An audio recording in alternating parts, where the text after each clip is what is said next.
Welcome, Jason, to the World XP podcast. I think you're the first third time guest we've got on. And not that the other two episodes were bad, but apparently they say third time's the charm. So hopefully hopefully this one will be equally as good, if not better than the other ones. Indeed. Welcome back, man. Indeed. Pleasure to be back. So you just read an interesting quote to me off air, and I thought that before we forgot what we were about to say, that we should just get going and get rolling. So do you want to read that again so the listeners can know kind of what we're talking about? So it says we're talking about working and salary as opposed to making, or having your own business. So it says a salary is a drug that they give you when they want you to forget about your dreams, because it's very easy to stay in the world where somebody is mitigating your risk and you perform certain tasks, you do them well for about a quarter or a third of your day, and they feed you the salary. And I forgot how we got on it specifically on that topic, but we were just kind of discussing. It's one of those. I come across it on one of these, hyper excited business accounts talking about investing, starting your own business, all entrepreneurship, and that was just one that I kind of had come across because it was a recorded video seeing him say that, and we were just kind of like, yeah, but, and you started to discuss the aspect of LeBron and his salary, if you want to get into that. Yeah, so I think, and we can touch on minimum wage and that sort of thing itself, but I think based on all of the, I'll use the term research loosely, but all like the articles I've read and like the different stuff I've looked up and this and that, like, I think one thing that never gets pointed out when talking about why is a certain person not making as much, or why is a certain person making more, and obviously there are exceptions to this rule, but you have a skill set, and like that is worth, like if you have a skill set that's very rare, is going to be, and it's in demand, you're going to be able to get paid more for that skill set, i.e. a highly talented software developer is going to make bank because the military wants them, Google wants them, Amazon, Facebook, and it's in high demand. But the amount of people who are skilled, like highly skilled at that particular, like in that field, is not, like, it's not the demand outweighs the supply. So the people that have that skill get paid more. It's the same with going the other way. And I really hate to use this as the example because it has a negative connotation to it, but the whole flipping burgers thing is like, that is not a very like highly skilled in terms of, and again, this is not to disparage people that are working in that industry, because they've got all sorts of other problems to deal with, like people rather than other things. So, but the skill itself, you can't really write on a resume, I'm good with people. Like you can, but it's not a tangible like thing to do. And you say like, okay, show me how you can cook a burger. It's like, it's not that complicated. Whereas like, show me how to build an app. Like, I don't know. Right. So like, that kind of is the difference. I think that's something that people forget about. And then obviously there are there's other issues with the whole subject itself, right? People getting underpaid for certain things, and right, we can get into that generally, but generally what happens is like you have the supply of a skill set and you have a demand for that skill set, and that's kind of how most of economics works. Like if you have more supply than the demand, then it's going to be cheaper, and if you have more demand and less supply, then it's going to be more expensive, and that goes with people and their skill sets as well. And I think that's something that gets glossed over often. So like the point you made about LeBron, it's like he's the best in the world at what he does. He has a skill set that literally no other person on earth has. He's going to make bank. He's going to make money. Exactly. Simple in that. So it's funny too. It comes from, at least from what you said too about, the skill set that you have when you mentioned folks working in fast food places. And again, through the work I do, I immediately was thinking there's, dealing with people is a skill itself. If you can 100%. successfully and appropriately deal with folks, that is something that you can put down as your experience. Plenty of times in my line of work where someone will give me either a one-word response saying like, let's say they worked at a McDonald's, they'll say, oh, I just cleaned the place. No, you also dealt with the customers. You had to make sure things were in a neat, proper manner for the folks coming in, clean and hygienic. So you were focused on their care. Let's say you were at the cashier. Well, you also might be de-escalating intense situations. Let's say I spent $10 and didn't get anything I ordered, and I'm pissed off, and I got to come back in. I'm yelling, cursing, doing all of that stuff. I have to speak with someone. So the person at the cashier does more than just ring people up. They have to defuse situations if it ever gets to that, mitigate any situation that is not what it was intended to be from the back of the house, potentially upcharge or try and upsell people. I know that was the thing I used to do at my first job was, if you ordered a small, I'd say, hey, 10 cents more, you can get a medium, 20 cents more, you can get a large. Try and get as much money out of them as you can. Yeah. That is good if you want to jump into the sales field, so all of the skills, whether it be as small as you might think it is, can be framed and portrayed in a much more professional manner if you choose to.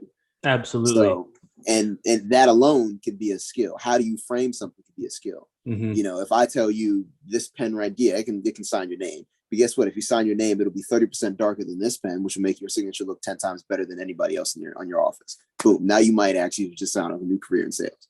Something as simple as that. It all depends on how you frame it, which in itself can be a skill that you can then market. How can you take that on and then help another company to make money that way? Yeah, 100%. I want to clarify one thing regarding the fast food thing. It's not, you're not paying for the skill set of that. Like that person might have a vastly more broad skill set than just flipping burgers, but that's the position that skill requires. Yep. So it's not like the person could be more skilled than that, but I just wanted to clarify that I'm not saying that everyone who works in that can only do that, because that's just not true. So I just wanted to clarify that.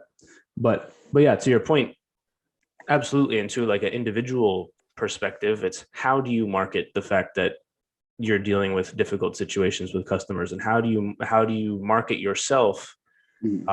And so you are kind of seen in a more, like, on your resume. How do you write that? And that's something that I think, speaking from my personal experience, I didn't really have anyone in industry or like in the private sector tell me what they look for in a resume. I don't, is that something that you found also? I think the career people at UMW, like they have like this checklist or whatever, but then half of that is not even true. Yeah. Anyways, is that your experience as well? I just kind of was thrown into, I won't say thrown into position, but I kind of dove in deep in where there was no real form. Even at my job, there was no real formal training. They provided templates, and I just kind of learned as I went. My whole job is to help folks in their career path. So it's either to help them write a resume, a cover letter, apply for a job, and help them get set up with career training programs. So for the past year, I've just been doing trial and error. Literally every person coming in, trial and error, from, as you were saying, someone who might be re-entering the workforce, who might not have finished high school, all the way up to someone who has like 2 master's degree and a PhD in something. So it's given me the experience and exposure to kind of play around with, okay, well, what can I do with this experience versus someone who has everything written out? What can I still offer them, in a sense? So no, I would say this isn't on Mary White. There's not much that you can learn, because again, each employer, each hiring manager can be different. What we might think looks fantastic, you send off and someone thinks this is awful. I'm not even going to think, not even take a second look at it. That can kind of be the trouble of it. It's all subjective. All of this is subjective. You can have a pinpoint, pristine resume, all of the experience directly for that position, and get overlooked, maybe even because something like your name, or there's just something about it, because you're leaving all of that in the hands of one person. Yeah, but no one tells you that either. Yeah, no one tells you that, and no one tells you how to prepare for that. There's more than just kind of finding a position and applying for it. What do you know about this company? Do you know anyone in the company or anyone on the competitor side of the company who can give you some type of reference or get you in there? That's one thing I've definitely learned, is it's harder to get into a position like essentially cold calling or cold applying. You got to have some type of way in or some type of connection to really make your resume stick, unless your credentials or you just happen to be, there is something that sticks with the hiring manager or the hiring committee where they're like, yeah, that's the person we want, them right there. Yeah. Or you get lucky, which is the other thing. Or you get lucky. But yeah, nobody tells you that. It's like all based on prep. So I've looked at, in my job, I've been on the interviewing side of like I'll say, I don't know, at least a handful Yeah. of times, and looked at a bunch of different interviews and decided who like we're going to bring in, who we're not going to bring in. And my company, we do it with more than like 2 or 3 people, sometimes 4. So we never just Yeah. do it with one person, Mhm. just in case we miss something. Like we want to be really thorough with who we interview. And so even just from our team alone, I'll look at it and I'll look at a resume different than like my boss or the other person, and we're all going to interview the same person, but we all look at it differently. Like Yeah. obviously we all have, for the position, we'll all have certain like skill sets that we know are required. And so if you have Mhm. those, then like that's like a kind of like check in the box type deal. Good to But go. for other things, like for me personally, if I see somebody miss the capitalization or something like that, for me, it's not the end of the world, because Mhm. that's kind of how I am. Mhm. Like I'm just like, all right, yeah, you made a mistake, whatever. It's like you have the skill set. I want to talk to you, Yeah. kind of. Whereas other people will be like, oh my gosh, it's filled with grammatical errors. Nope, That's like me. That's canned. me. Yeah. Because So my perspective, it doesn't take much to especially if you're applying for a job, you really want it. This, which is the mentality I try and tell everyone when they go into an application, is treat this that's what. job as if this is your dream job. Yeah. You don't leave grammatical errors or start a sentence with a lowercase cap. You go over that thing twice, have someone else read it. Oh, absolutely. Like the You way make sure that, that thing's pristine. yeah, the way that you tell people to do it is the correct way, like Yeah. 100%. And that's something that should probably be cleared up as well. But if it so happens that I get one on my desk where there's like a little mistake, It's not the end of the world. I'm not gonna throw it away, whereas somebody else might. But yeah, And no, see, definitely if you're applying, go through it like 18 times, have like yeah, 3 other people look at it. It's like that, you want that to be absolutely perfect for sure. but your perspective is the importance of having more than one person there. Mm-hmm. So so let's say it's just me and you, hypothetically are the ones looking at resumes. Let's say there's someone who's fully qualified, has all of the credentials, experience in it and everything, but his grammatical, we're seeing all kinds of grammatical stuff over it. I might be like, okay, this guy's not paying attention. He doesn't really care about this job. Let's move it to the side. You, on the other hand, could catch it and say, no, no, no, wait, look, though, regardless of that, he's got this experience. He's worked here for 12 years. This company just was like top 10 rated in the nation. Maybe we should give it a shot. Not every company is fortunate enough to have multiple folks Right. in their hiring department. And the reality, at least that I see on my end, is that a lot of I will call it discrimination. I'll plainly call it discrimination in hiring practices. You don't know who the person is on the other end who you're applying to, especially if it's a Fortune 500 company, or even just a big corporation. They're sliding resumes through like it's nothing. Little stuff like that will get it just passed through. But 100%. you might be fully qualified, fully prepared for that position, already have experience in it. But you know, if whoever the person is who's looking at all of that puts it to the side, that kind of trickles down the line of someone who Yeah. should have gotten a job, was qualified for it, just doesn't get it. And that's the reality I always gotta tell folks when they tell Yeah. me. The other part of that is, just because you're qualified doesn't mean somebody else isn't Yeah, as well. So like you could be it's qualified competition. for the spot. Yeah, 100%. You could be Competition. qualified for the spot and somebody else could be qualified, and maybe you just mesh with the team better. We Yep. rejected a couple of people because we interviewed 3 or 4 people for one spot. All of them were Mm-hmm. qualified, Mm-hmm. like for sure. No, like most of them, to be honest, were slightly overqualified, if we're being honest.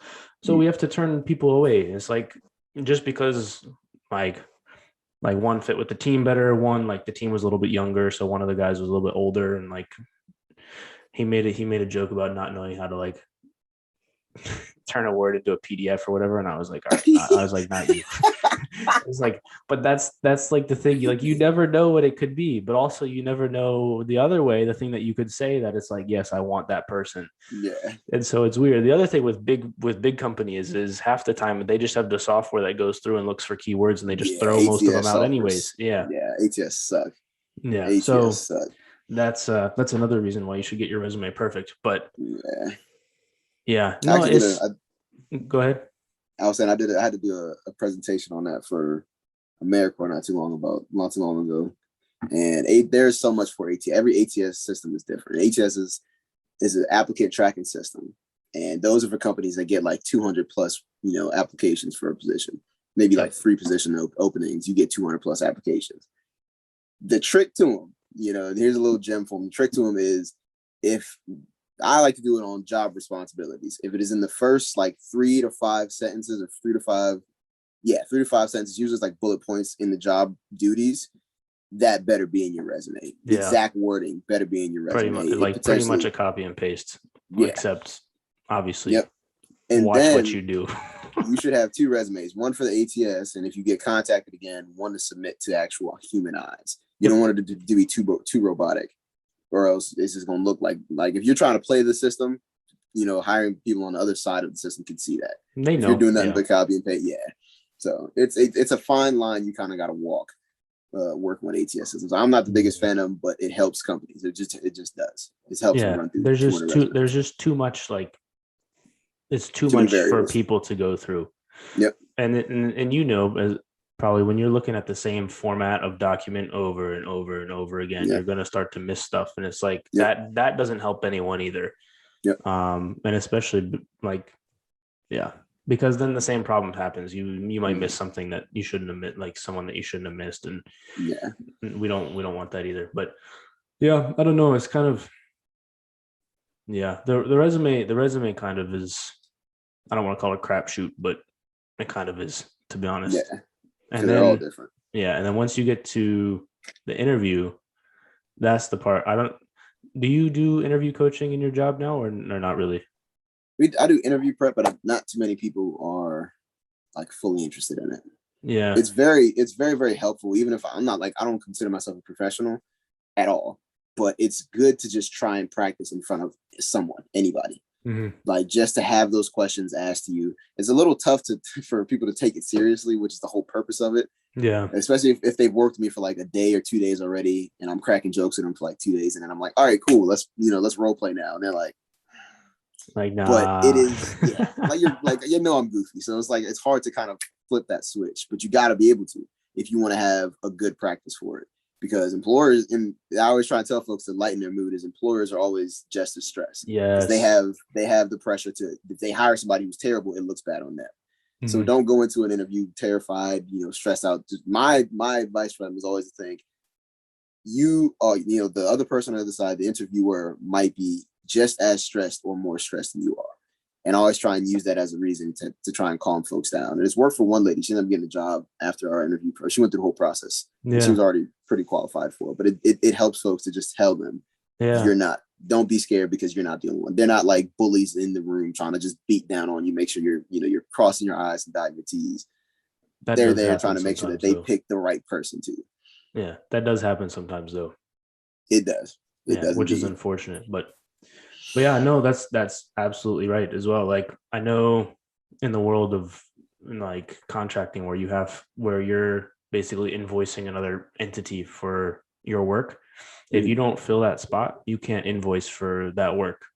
And so if you're the program manager, the project manager, and you got your higher ups being like, hey, when are you going to fill that spot so we can start billing them again? Like, like, they want to fill that spot. Yeah, for sure. And then the other thing that I tell people when they ask me is, when the interviewer asks you questions, it's your life, like, and that's something that maybe comes more naturally to me than others, and I boil it down to something that seems so simple. But it's like, it's your life. When they ask you like, oh, what was your experience with this? Like, tell them everything, and like, don't be scared that it's wrong, because how are they going to know if it's wrong? Like, obviously don't lie, but like, no one knows you better than you. Yeah. No one knows you better than you. So give the best account of yourself to that person. And the other thing that you said that I really like is to definitely be like, lighten the mood. Like, obviously don't go in there just every word is a joke, but and read the situation, read the room, read the room, read the person. But if there's room for like a tiny joke here or there, do it. It's like, it makes you more likable. When we were talking about team fit earlier, I was just about to say, company culture. If they're like, especially where I work at, dude, it is it like, being laid back helps efficiency, because trying to be uptight, too serious, when you have people coming in stressed out, that doesn't help them. If we try and create an environment where people enjoy coming in, if they're stressed, if they're trying, especially with unemployment, if they're trying to get something fixed, they know that they can come here and just have someone help them, not someone hardline them, tell them this, tell them that, and then tell them to get out the, like, you don't got time for that. If you want to sit in, honestly, just come in and sit down. We still provide, space for that to happen. Yeah, that's awesome. So what are the other sort of things that you do? Like, what does your job entail, or what is the company? Is it pretty much just like a job prep, resume prep type deal, or you guys do other things as well? My role centers around that. My position actually, as it's changed, I'm trying to develop this own program where we can help get folks trained. So it's kind of a two-pronged system, at least for my position now, because you've heard of LinkedIn Learning, right? The learning platform from LinkedIn.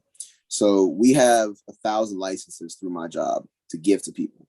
So I've been trying to create an actual program where we partner with employers, tell them, hey, we have this access to this program, and it can provide, nationally recognized industry certificates in a like a wider range. It's like 10,000 courses on LinkedIn Learning. Yeah. And we're trying to set up an agreement where, hey, if this person comes in, we'll establish these foundational courses for them to get. These foundational certificate courses, it's like 3 or 4 of them for like the pillar ones. And then each employer is going to have their own specific certificates that they want to help them better mesh with the company. If they go through that program, you have to guarantee them at least an interview. That's it.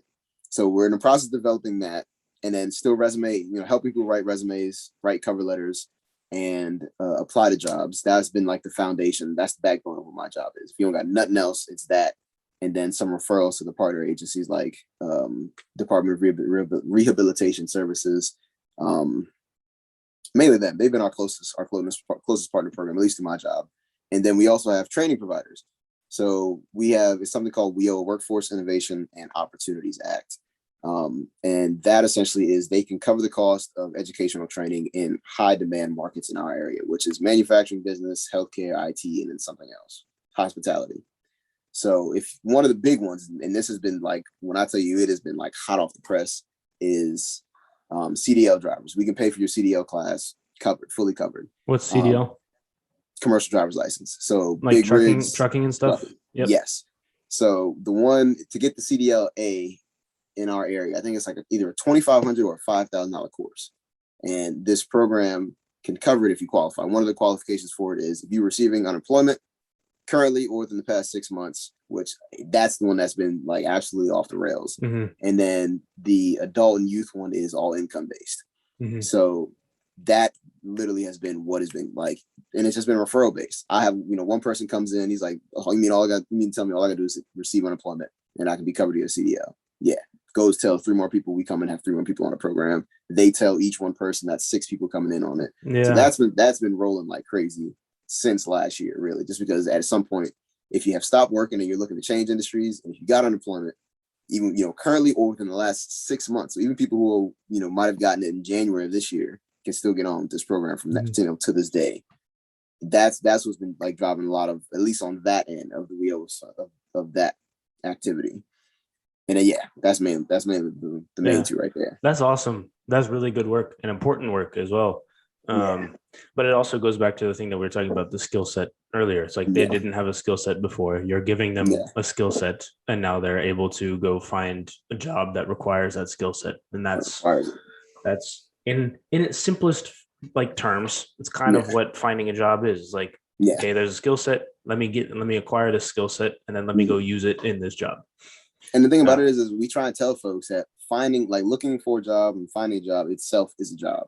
And you can be good at that, and you can be, you can be good at it, or you can be not so good at it. Mm-hmm. Like, you got to know, it's honestly a hustle before you can get your job, because you've got to kind of play the game.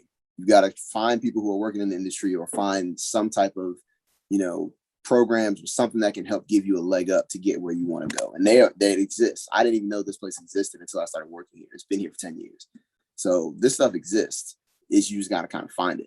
Yeah, absolutely. Yeah, no, it's definitely difficult to find. Like, it's not as simple as I just made it out to be. Obviously, all the searching, the searching is a job by itself for sure. But you can't go anywhere if you don't have the skill set anyways.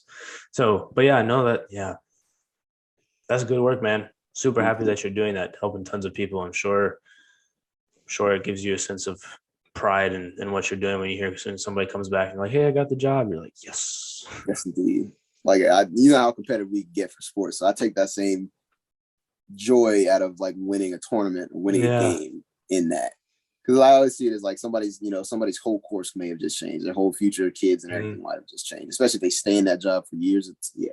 Yeah, that's awesome. That's awesome. But the topic of this here discussion, at least one of the topics, did you get a chance to watch the Game Changers? I did not since we started. I went through like a couple summaries of it, and then because I figured from what you told me and the summaries that I got that I pretty much got the gist of it. Yeah. And then I went and watched a couple of like, I just typed in like nutritionist response to the Game Changers and just watched like the first like 4. And I seen half of the doctor one that you sent me. I had to finish that one. Yeah. So the thing with that one is, before we get into this though, I will give my understanding of what it is, and then you can fill in the gaps. But basically, Game Changers is a documentary that came out a year or two ago. I think 2019. And basically, what it goes into is the benefits of say mostly or wholly plant-based diets, vice eating red meat or meat in particular, animal products, generally speaking. Then they brought in a couple of a bunch of like top class athletes who have gone into vegan or vegetarian type diets, and some nutritionists as well who are advocates of the vegan or vegetarian diet. And basically it just goes into the benefits of it. And does that pretty much sum it up more or less? Essentially. Okay. And then it's all from the perspective, I forgot what the guy's name is, but all from the perspective of this like ex-UFC fighter. James Wilkes, who ended up going vegan. His dad had a run-in with, I think it was a heart attack. You know, it's intended to be, you know, an educational documentary where it teaches you something, but it also, you know, intrigues you and captivates you as you watch it through. Mm-hmm. So, yeah. So my thoughts generally are, and then the Rogan podcast that I sent you where James Wilkes was on it with Chris Krasser, I think his name was, who had been on previously by himself to kind of, I guess say debunked some of the documentary, ended up being undebunked by Wilkes in the second the second one. That podcast, Chris Krasser is not the person that I would have chosen to represent the I'll call like the more omnivore side. Alternate perspective. He did not do well under pressure. And for me, the thing that you had said was that animal products are harmful for you. And one of that you had said that the film said that.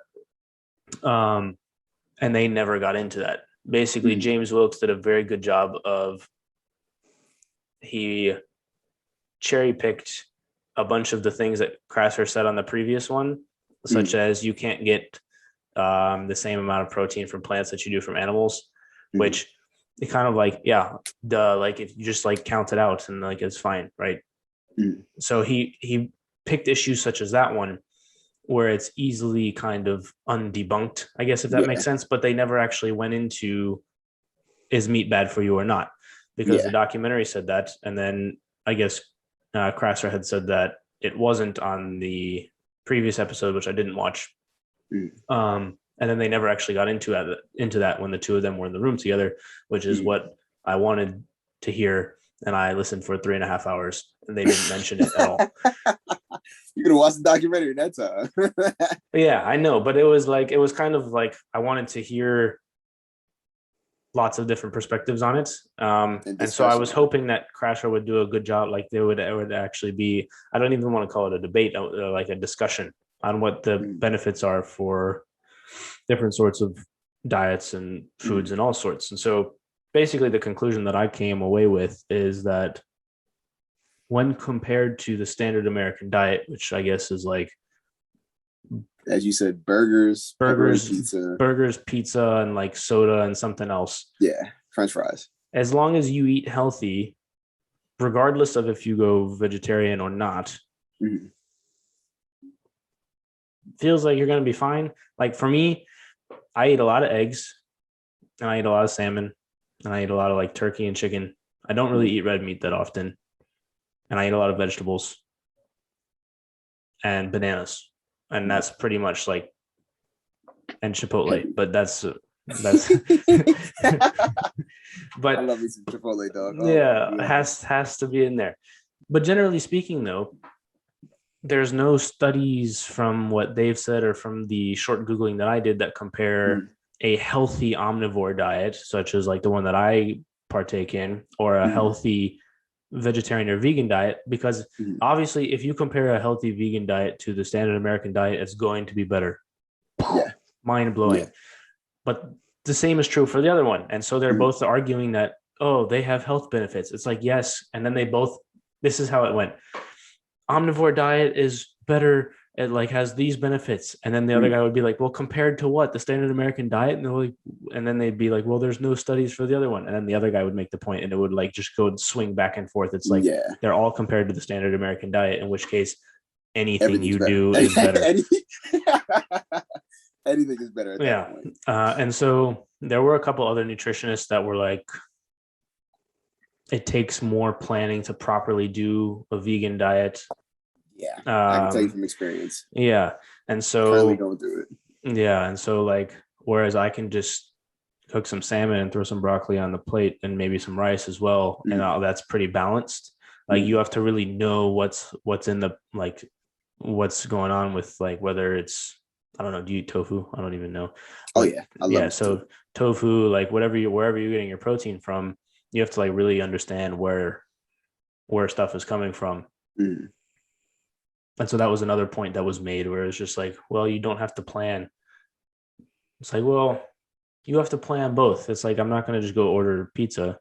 Yeah. I don't know. With So some chicken on it. yeah. So basically, my conclusion was be healthy and don't eat the standard American diet.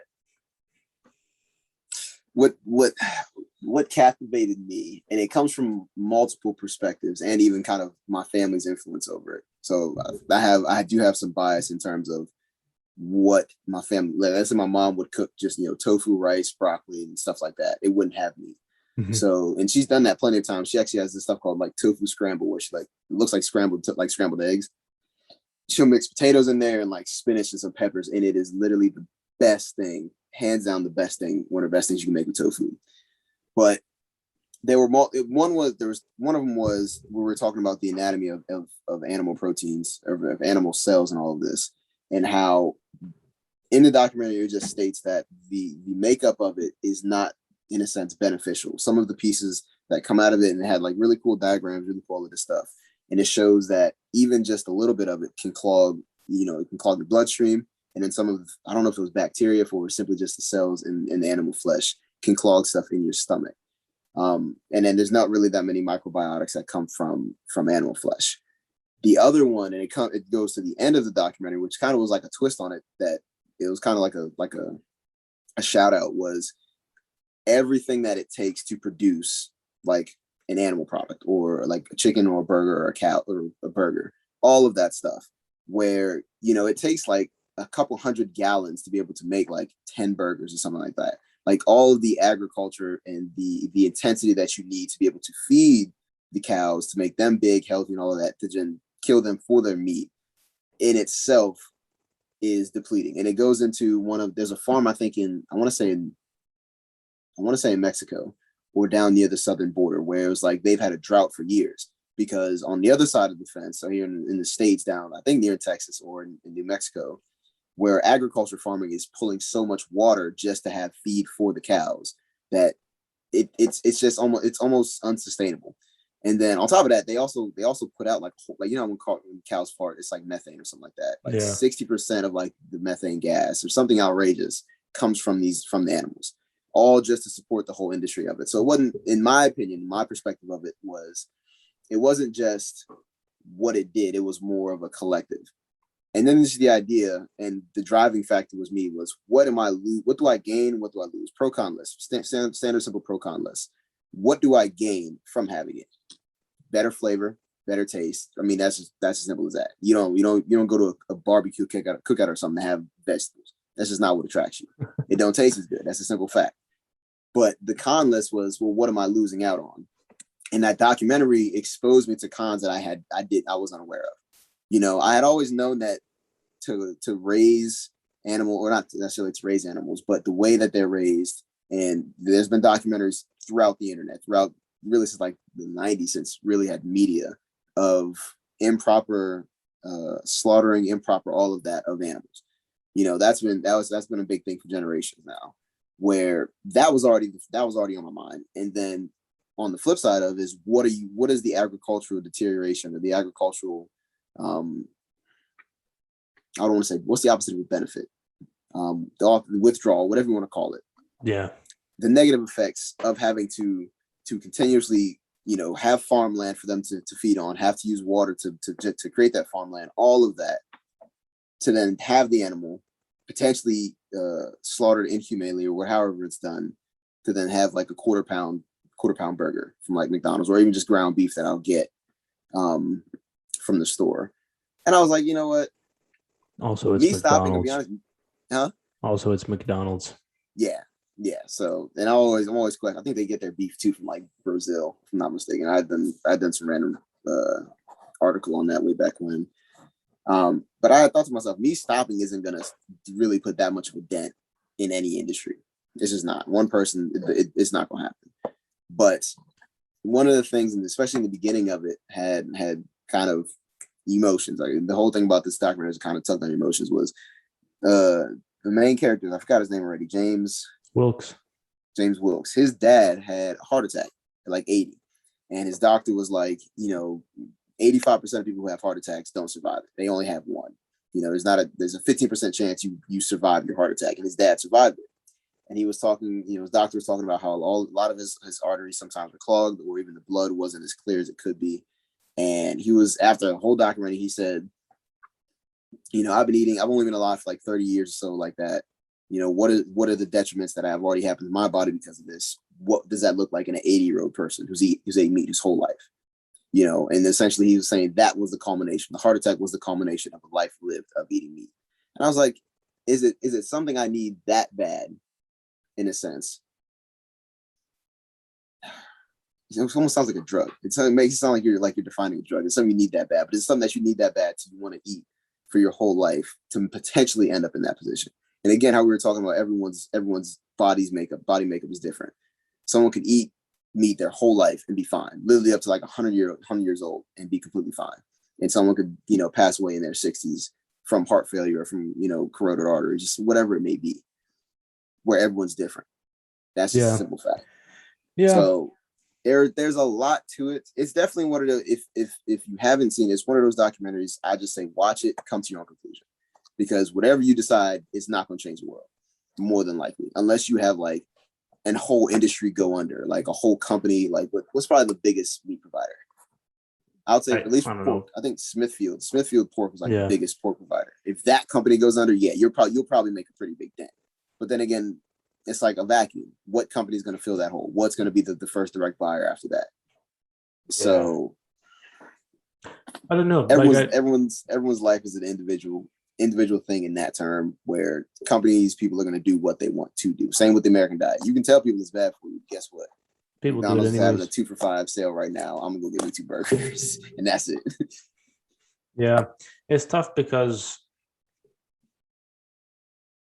and again, so one of the things that I saw when you're talking about the molecular diagrams, it was, I think one of the criticisms was that they cherry picked like some super processed, like very farm, like packed in, not very good for you, like McDonald's double burger patty type deal. Whereas if you compare it to something like elk, like I'll go to the butcher and buy a couple pounds of elk, and like I don't really eat beef generally.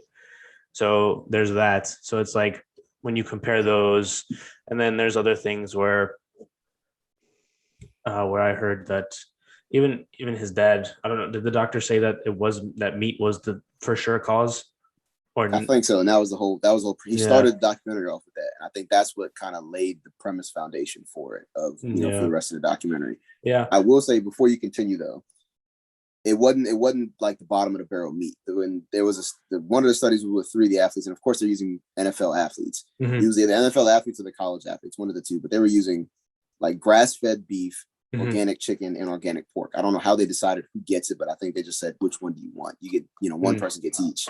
gotcha. And they did like the blood work on them due to the whole plasma spinning, and it separates the plasma versus the blood. And it was showing how all 3 of them, chicken was of course the healthiest, but both pork and they all had like fogginess in their blood, as opposed to the plasma's like you can't see through the plasma because it's a certain color, and then the blood was all kind of foggy. And this was one day's worth of, they ate, I think, it twice a day or 3 times a day for like lunch and dinner. Took Hmm. their blood work at the end of the day. The next day they ate nothing but like bean burritos.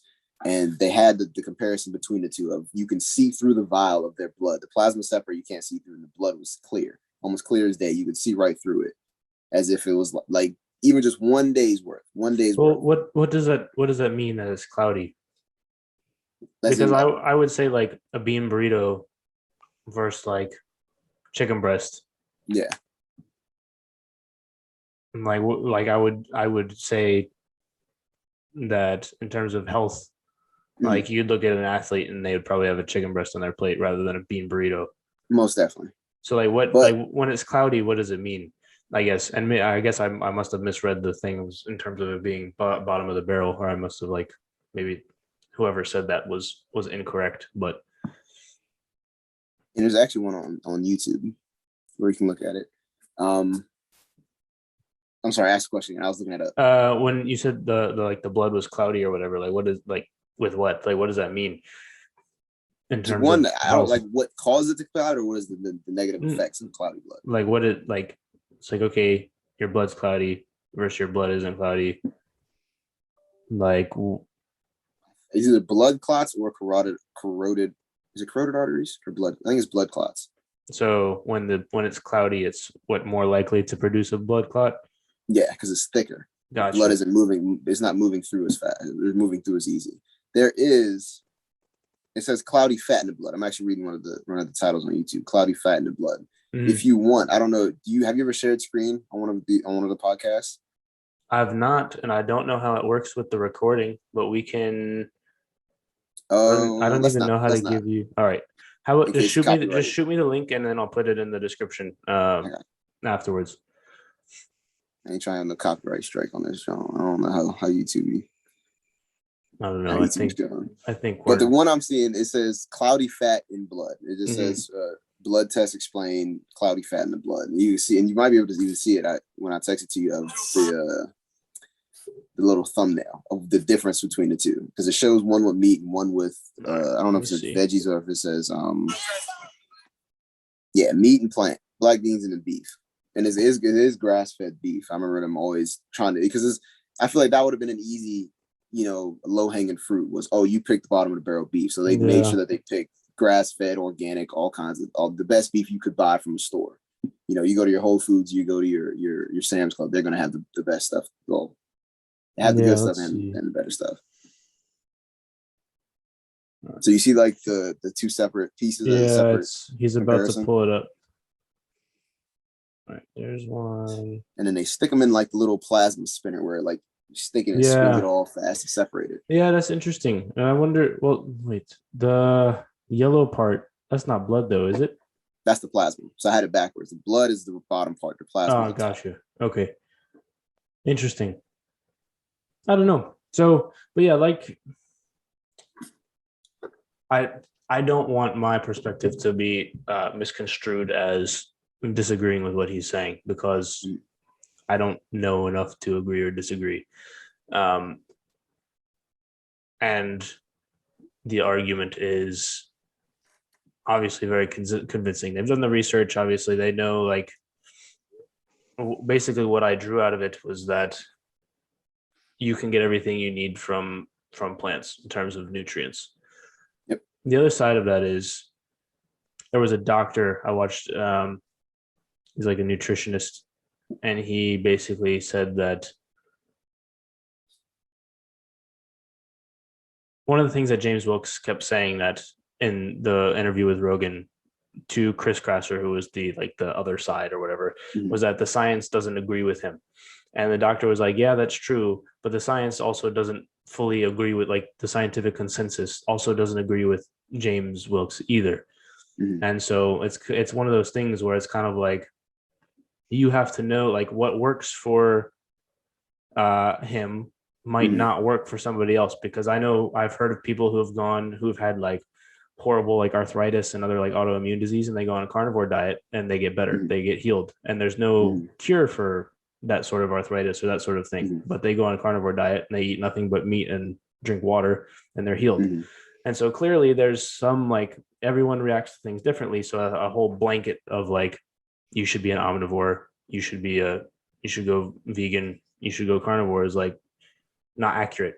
I think it does a good job of showing that you can get all your nutrients from plants, but at the same time, I think that it was not mentioned anywhere that I found that like carnivore has cured arthritis in certain people or has cured like autoimmune disease in certain people. Like that Mhm. was never mentioned. And it's like, okay, well, maybe it does have those properties, but also for a different person, if it cures them of this thing, Mhm.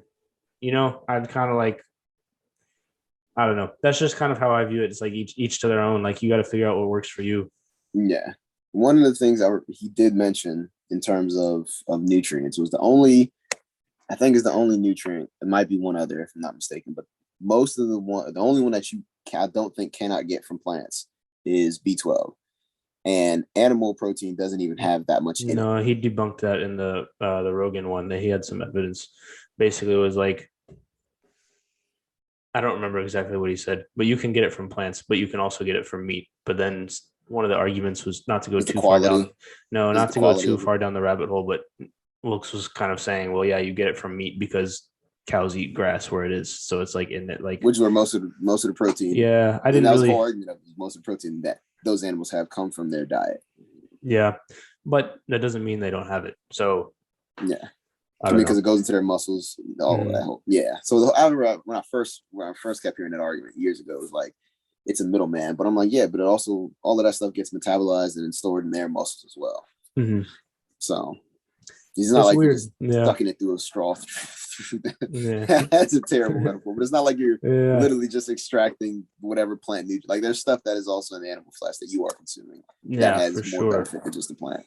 Yeah, definitely. And I think being, for example, um, when you buy elk, it's more expensive than like a normal pound of ground beef or whatever. Mhm. But it's so lean and dark Mhm. and there's no fat on it. And it's just like basically when you think of an elk's like athleticism, Mhm. you're eating like a super athlete. But essentially, it's so lean. Yep. There's no fat on it. Super high in protein. Like all the stuff that like you'd be like, yeah, about beef, like doesn't exist. Not that it Yeah. doesn't exist, but it's just like so minimal that. And the other thing with elk is they don't have elk farms because Yeah. you can't keep those things in fences because they'll just Yeah. jump over them. I So mean, it's you all technically you like, can electrocute them. Well, you can put like electric fence, all I kinds of mean, inhumane yeah, stuff. but generally speaking, you know what I mean. But it's like You most can't. like Yeah. all the stuff, like the ones that I get from this butcher in McLean, and it's always like hunted, like wild hunted, and then they bring it back and ship it out to whoever. So like that quality of meat versus even like the grass fed ones, right? How amazing is it that we have to specify that beef is grass fed when that's the thing that they should be eating?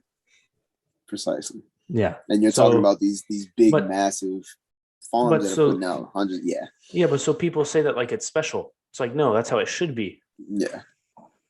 It's Yeah. not Same with special. organic. What is Yeah, or cage free eggs? How cage free you have to label that they're not in a cage. yeah, Just forced to kind of just pump out eggs. They can roam, free roam, yeah. cage free eggs, all of It's that. like that's So how that's how it should be. yeah. Um, but yeah, I don't know. Yeah, that's kind of. I don't have a lot of strong opinions on it, other than people should figure out what works for them. And I know that's more difficult. It's difficult because it takes time to kind of You gotta figure find what out. works for you. Yeah, and Trial and it's error. also you have to figure out how to cook it. Yeah. And you see my is picture. hard. I ain't cooked not a thing. I literally threw that joint in the sink Yep. and portioned it all out into its own little bowl. Yeah. And I will say, day 5 now. Day 4. I didn't eat Monday. Tired of salad. I'd be darned if I ain't tired of salad. Oh, I was craving something last night. Craving it. And I'll be honest with you, actually, so then I'm in a weird stage where I'm not like strict on it. Like I had a chicken sandwich for lunch today, and I really only have the salad as my meal prep for after I lift at night. Because it gives me, I don't have to worry about preparing, it's ready. Pull it out the fridge, throw some dressing on it, it's good to go. As opposed to coming home and just on the way home thinking about what it is I gotta prepare. If I want a salad, I gotta put it all together, this, that, and the third. And really just meal prep, even if it's regardless if it's a vegan, vegetarian diet or if it has meat in it, just meal prepping in general is what allows you to plan out what you're getting. So if it says if you're going to go on a vegan diet, know where your nutrients are coming from, having a meal prep gives you that opportunity. I know I've got 4 cups of this, 3 cups of that, and I'm going to have a cup of this when I get home. That equals this, that, and the third. Same with meat. If you've got 2 chicken breasts, this many ounces plus 4 cups of rice, 2 cups of vegetables, you still know what you're going to get out of it. Yeah. The other thing I wanted to ask you was oftentimes when these discussions happen, it turns into just like eating meat versus plants. But in reality, like if you look at my plate for dinner, I throw like a salmon fillet on there. The rest of it is just filled up with like broccoli and green beans and like other stuff. So in terms of like mostly plant-based, like I would consider myself mostly plant and fruit-based rather than vegetable, fruit, plant, you know what I mean? Mostly plant-based, but I also eat meat. And so that was kind of where like another thing that was lost in the Rogan podcast, where it was like, why, like, it was almost like, why are they discussing it? Because they never got around to if meat's bad or not. They were just agreeing while disagreeing. It was very strange. And I felt like I wasted 3 hours of my life. I'm not gonna lie. But like, I tell you, at least you got to watch the documentary at least one time. Yeah, no, I will. I think, especially because you've already educated yourself on so much more stuff, you'll go into it with a more objective mind, as opposed to having a bias towards one or the other. You're going in, all right, I've already done, especially even after having this podcast, you've now discussed it, you watched discussions on it. What new information, that's the basis of these discussions, is the documentary. So now that you've already done the background research, you can then watch the piece of the content that's going to show where these discussions came from, saying, okay, I remember hearing this to get discussed, but they didn't go into detail. Now it's going into detail. Even some of the things I'm saying probably aren't 100% exactly what's being said, but you'll see the clarified explanation in the documentary. And then I'll probably call you. We can have a follow-up, full follow-up on, because I want to call you after you watch it, because like I said, I haven't seen it. And I don't know. Actually, I don't think I've seen it in a year. I watched it last summer. Yeah, we could do that for sure. Bottom line, do your own research, people. Do your own research. And do what works for you. If it's a blended, like you were saying, eating any type of meat with nothing but vegetables is good. Point blank period. For sure. The other thing that we talked about was recently, was it yesterday or a couple of days ago, Simone Biles pulled out, and then there was immediately a lot of people thinking their opinions were important. And here we are about to give our important opinions. Dude, I saw on the subject. I saw the funniest Instagram story earlier today. I've got it. Oh, I think you responded to, yes. I saw that one. He said, the guy who got cut trying out for varsity his senior year has something to say about the most decorated gymnast of all time. Everyone gather around to listen. And I was like, that's literally media right now. Yeah, literally 100%. Right, but even the people that are, not that she doesn't deserve praise for the decision that she made, but in my opinion, it's like, if LeBron pulls out of a game for whatever reason because he feels a tweak. Remember cramping? Yeah. When that was a big issue. Yeah, it's like, but like if LeBron pulls out of a game because he feels a tweak somewhere, nobody praises him for doing it. Granted, he plays way more often than she's at the Olympics, for sure. It's different. But at the same time, basically my view on it was, Have you ever come down from like you go up for a layup or something and you come down and you feel like a little twist in your knee or something and you're like, Your yep, not, ankle. and then you're not going in lane for another like 3 or 4 games. Yep. Yep. I watched the vault, the one that she did, and then I heard some gymnasts say basically like if she wasn't Simone Biles, her leg would have been, excuse my French, fucked. Yeah. Because of how she landed. But the fact that she's as athletic as she is and as like built the way she is, basically, and yeah, strong, she basically just saved like in a horrible injury. And when that happens to you, especially coming down for a landing, even in just right, we're not doing twists in the air when we're going up for like whether it's a kill in volleyball or a layup in basketball. We're not doing all sorts of twists and flips. We're just going straight up and down. Like we might get bumped, but that's it. If you don't trust yourself 100,000%, you're going to hurt yourself. You can die. Honestly. Yeah. And so that is a mental thing. It's like if I was her, I wouldn't have done it either.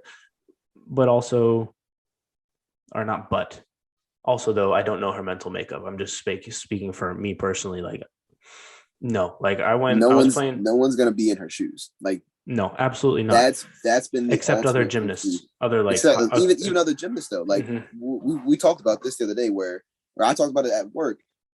A lot of the other gymnasts looked up to her. She was the tip of the spear. They were she was who they were trying to inspire or aspire to be, right? So if she's struggling, or if she's already been through this, and she already proved herself in 2016. She's been proving herself. She's the GOAT, like she's the GOAT. Undisputed. Yeah, I'm pretty sure. So it's like where no one can say, she left the team behind or this, that, and the third. Where it's like, well, if she didn't exist, let's say Simone wasn't there, well, more than likely again with the vacuum, someone would be there. But yeah, that person won gold. I forgot what her name was. Yeah, but they were aspiring to be her. So it's like if the issue is I'm reading just because of what I've seen online of the whole team thing, where the team it's a stupid argument to me. It's a very dumb argument, but I don't know. I'm just not. It's funny too. You mentioned LeBron because back when he was on the Heat, when he had won, I think it was after he'd won his championship and everything. The people's explanation. Someone explained it to me so plainly. They was like, you said it in earlier. LeBron is the best basketball player on the planet right now, and yet there were still people who will talk until they are blue in the face that he sucks. Yep. In the discussion, you can't convince him that he's the best.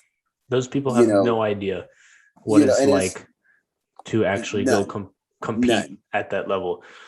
And consistently for 17 years without injury, but just in general, even to compete at that level, to pour that much of yourself into something. And even me and you were just some dudes in a room talking about it. Our opinion doesn't hold any weight for that. And granted, she's on the grandest scale when it comes to sports around the world. None of what we're saying really has any weight. We have never been in that position. We more than likely might not. I ain't gonna say we never are. We never are, because you never know where life might take you. But we're not in that most likely. Right now. Most likely. I don't even have a desire to, really, because seeing how it works, and even the article I sent you, there's it was you. I was gonna bring that up, and then I forgot that you sent it to me. Yeah, we can get there in a little bit. So it's like I know me personally, I wouldn't have the patience, or I wouldn't have the cordiality to have that happen, and then to put the performance hat back on and go back out there as if like nothing just happened, as if like these people didn't try and hush that up for 4 years and try and sweep it under the rug. Yeah. Like you're like, what? No. I'll put this career I'll put this career in the trash. Y'all not about to play this off like this didn't just happen. Like that would have been a catalyst for me. I would not have let something like that be swept under the rug, especially for something that you poured your heart and your passion into, and all of that. He was that coach. He was saying for 17. I'll let you lay it out. The context for what Jason's talking about is Larry Nasser, I think his name was. He was like the Olympic gymnastics team doctor for like 20 something odd years. I think he is in jail currently. I'm pretty sure for sexual abuse and molesting and all this horrible things. He's been doing it for like 20 years, and people knew about it, swept it under the rug, etc. For a long time. Absolutely horrible. One of the stated reasons why Biles came back on the team this year was because she would have been the remaining survivor of that, and so she thought that if she wasn't on the team this year, that basically would have given U.S. Gymnastics an opportunity to sweep it under the rug once and for all. And she was like, "Nope, not happening." So here she is on the team. And so the fact that all that happened, and then one other thing that actually that I found interesting, and I hate to keep citing Rogan as my source for all things, but it was an article that Jamie pulled up. So it's from the podcast, but he didn't say it. It didn't come from his mouth. It came from an article that was on there. He was talking with somebody about Simone Biles. I guess she was on Ritalin for ADHD. It's like she's been on it for years, and in Japan it's illegal. So they just had to take her off it. And so also, if you're on something like that for years and years and years, and then all of a sudden you're not, dependency kicks in. Like, well, not even that, but just like you're not thinking the same way. So when you go into muscle memory or whatever, when you're doing your flips, just the slightest thing incorrect is like, then she lands how she did. And again, she's lucky, knock on wood, that she didn't hurt anything, that she didn't get hurt. But like that also could be a factor, and I've not heard anyone talk about that. So I don't know how, in particular, I guess it's not illegal in Japan. I think the term that they used was it's very hard to get. And back to your article where it said the U.S. Olympic committee or whatever let her down. Yeah. You would think that if it's not illegal, it's just very hard to get, that they would have made an effort to figure that out beforehand. Yeah. So again, you're your top athlete or your top gymnast. Again, do your own research, right? I don't know all the facts, and I'm not claiming to, but that could also have been something that was a huge factor. It's like you have pregame routines or just daily routines anyways, and you take away something of that routine, even if it's simple as for me in soccer, if my cleats aren't in a professional setting, you have everything laid out for you beforehand in the dressing room before you got to warm up. If your cleats aren't there or you don't have the tape that you want for this thing, even though for somebody on the outside, it's trivial. It's yeah. So I don't know. It's a difficult situation. I feel for her. I really do. The pressure that these people get put under is just, it's unreal. Honestly, I don't know how anyone deals with it, to be honest. Like the face of a country to go compete in the sport. The country, that's no one. How many people can say that? And not many, because there was a reason it's called the face. There's one person that leads that. In gymnastics, it was her. Mm-hmm. So, and back to the whole topic of Olympics, the fact that it's every 4 years, and what happened 4 years ago with the abuse is, you got to think of trigger settings. It was happening for 20 some years. It wasn't just she wasn't there for 20 years. I'm talking about for her experience during that time was the lead up to the Olympics. Yeah. You take 5 years, because it was a missed year from last year. You take 5 years off that, and you kind of just plunge back into that situation.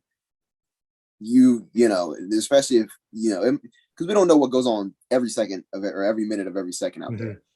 Someone could have even just mentioned that coach's name, and that could have triggered something. That could have brought back a flood of memories, a flood of thoughts. And again, if she says she's the only survivor who's still competing, why did the other ones leave? Was it age, or was it something that? Yeah, most gymnasts go through one cycle, and so 24 is old for an Olympic gymnast. Most of them are late teens. Okay. If you hit 20, you're pushing it. She's 24. She's our age, or your age. Yeah. So that's pushing it. Yeah.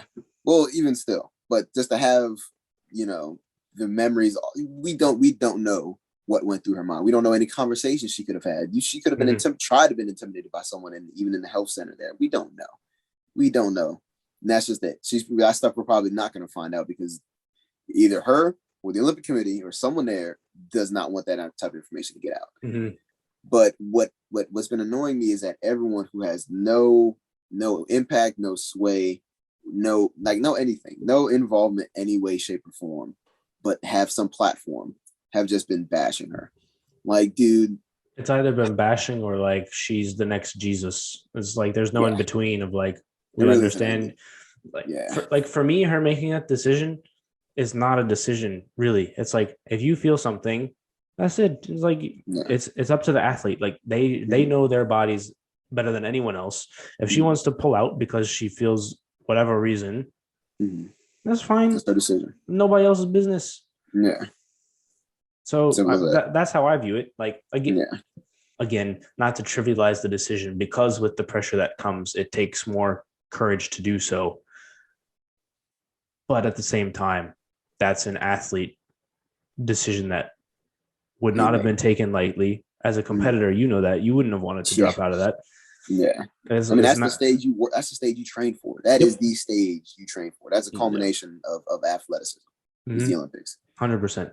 So So that's not a decision that would have been made lightly yeah, by any stretch of the imagination. And I think it goes to show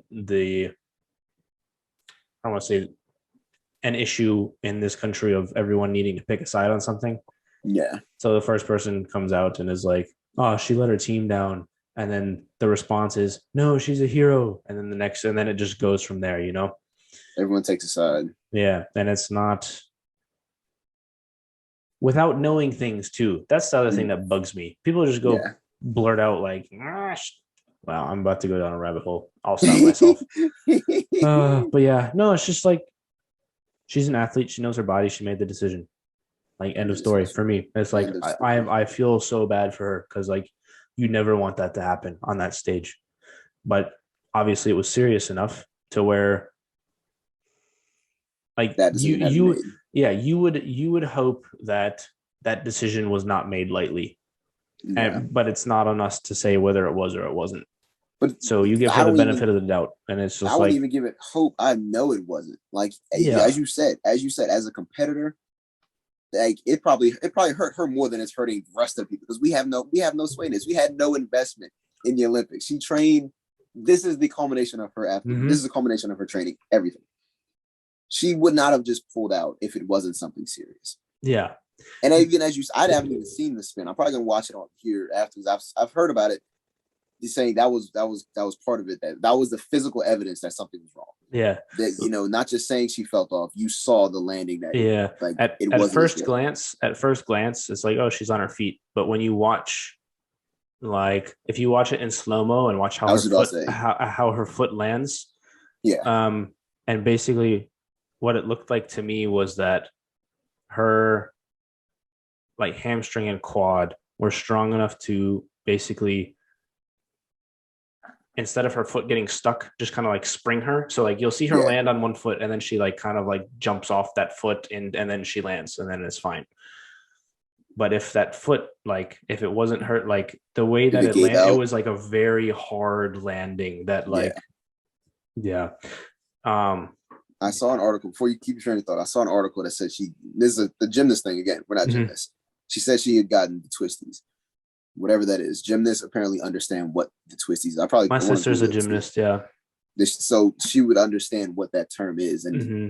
in the article, it said that's a note. That's a note that you don't play with that. That's pretty much like if you feel your ACL or something straining your Yep. You don't basketball play with players, that. Yep. you don't play with that.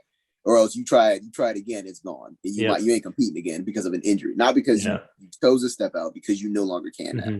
It's basically my understanding of it is like they have such body control in the air and getting the twisties essentially is you feel lost in the air and you don't know what like you're disoriented. And so Yeah, like if that's how you're I feel like we would flipping, be. yeah, If I don't know, I can't do a spin. So if I tried it, I would just be going, and then however I yeah, land is ever how I land. yeah. And then however you land would probably be painful. Very painful. Yeah. No, I So with all of that in mind, the verdict is we have no position to say it. and Our here we are conversation is not talking going to about stop it. people. But our conversation, we're coming at it from, at least I like to think we are. We're coming at least from an objective perspective where people Hmm. are trying their hardest to like put her in a box or frame it as if like she gave up on the country or this, that, and the third. Hmm. No one else is in her position. Y'all not even No. representing the country. Like y'all ain't in Tokyo. Y'all over here making videos about her being in Tokyo. So, Yeah. like, and again, the issue with LeBron, can't nobody go out there and do what he does. Nope. Nobody can go out there and do what Simone does. But yet, y'all got an opinion to go say when she makes a decision. Mm-hmm. And here we are giving our opinions. Here we are. My opinion is tailored it down. I hope we get some in the comments that's right. Man, look. That'd be nice if we get a comment. We never get comments. Actually, we Let's get had some one conversation. person. We had one person. You know how on super big like content creators, people try and comment first. Yeah. We had one first. guy. We had one guy comment first, like a week after the video was out, and I was just like, He's first. He was first. I responded. I was like, "You're the first comment." And he was like, "Oh, that's awesome." I was like, "Yeah." You should have said like a subscriber bonus or something like that. Too bad it's not like a like we can't even do that, Ben. We have to get like they bumped up the requirements on YouTube for monetization or whatever. What? Not that like it's not why I'm doing this, but it's kind of unfortunate. It would be nice. But anyways, I mean, you could put so much more into it if it turns into a full-time. Yeah. Well, that's the other thing that we were talking about at the beginning, and as far as you're talking about, like it was an entrepreneurial page that did that. Yeah. The amount of salary is like you have to have some sort of base. Like you have to have your needs taken care of before you can go start your own business. It takes time. You have to do things for free. Like you can't just, and those things for free means that you're losing money because you're not getting paid for the thing that you want to be doing. So it takes time where you could be doing other things, and it takes money because you have to invest in the business, right? If you are, say you're doing like you're an athletic trainer or something, you have to invest in all the equipment and the space and like the advertising and the shirts and the everything that goes into it, and like the ads on wherever, like you have the time into the social media where like you have to get your name out there, and then people don't know who you are, so you have to do the first session for free because if you don't, then nobody's going to go to an unproven like quantity, and you have to have a base where you can come back to if it doesn't work and still be able to put food on the table and still be able to have a place to live and all those other things. So like that quote in particular, it's just like, for me, it's just kind of not nonsense, but it's like there's lots of those like inspirational entrepreneurial accounts that are just full of garbage. Yeah. I will say the only, and this is just off the head, the only business that can really do that with no reputation is if you're providing like a product. Yep. And this product is just revolutionary. If you're doing a service, you more than likely started out with a company. Mm-hmm. You got a really good clientele at that company. Maybe they just liked you as a serviceman. I'm thinking for a mechanic. Let's say a mechanic has been in a shop for 10 years. Everyone knows him. They make sure that, hey, have this guy look at my car. All of a sudden he decides, hey, I'm opening up my own shop, leaves his information at the old shop he was at, and people start going to him because they liked him. Mm-hmm. That is how you build a strong business. It's not because you just say, hey, I'm a mechanic. Yeah. Come to my shop. Because you have a reputation already. Open up a shop. Yeah. I couldn't just open up a shop and be like, yeah, come on over. No one knows who I am. No one knows the type of work I've done. Unless I've worked at a shop for 10 years. And they say, yeah, man, he's fixing my car in like 2 hours. I'm going over. Yeah, and you got like name recognition and all that stuff. You have name recognition. The other thing about inventing something though, revolutionary, again, that means you are the best or the first in the world at that thing. And that's hard nowadays. Yeah. Absolutely hard. Yeah. Honestly, I don't even think you can make like a product, like a physical product nowadays that hasn't already been, like most of them are then like really big adaptations off of something previously. Unless you are in the I feel like technology sector is the only sector where you can completely revolutionize something. Completely revolutionize it. Think about it. I don't disagree, but also people have always thought that, and then there's always been new things. So there's always that one, right? Yeah, there's always like that one thing that pops up that you're like, I didn't think that was possible. It's like, that obviously you didn't invent it because you didn't think it was like you weren't even thinking about it. If you thought it was possible, you would have tried to invent it, you idiot. I actually had something. I had a thought of something. I'm not gonna say it on here because it's gonna get stolen, but I'll text it to you. All right. Sounds good. But yeah, man, if you thought it was possible, you would have tried it, man. Or like you would have like told somebody and had somebody else try to try it. But I know you got to get out of here. It's been a pleasure having you back on. I always enjoy these conversations, to be honest, even though we just kind of talk about like random things. One of the things that I enjoy about these is with the other ones, Sometimes they're more interviewee. With these, we just like talk about whatever we want to talk about, and that is refreshing to me. So I appreciate your time, man. Most definitely. I think that this was the most structured we had too. We had 3 topics. We hit those 3 topics. I didn't even plan to talk about the employment stuff at the beginning. That was natural. So that was beautiful. Yeah, for sure. All right. Most definitely, brother. Sounds good. Bye, everybody. Peace out. Also, be sure to like, comment, and subscribe. Bye.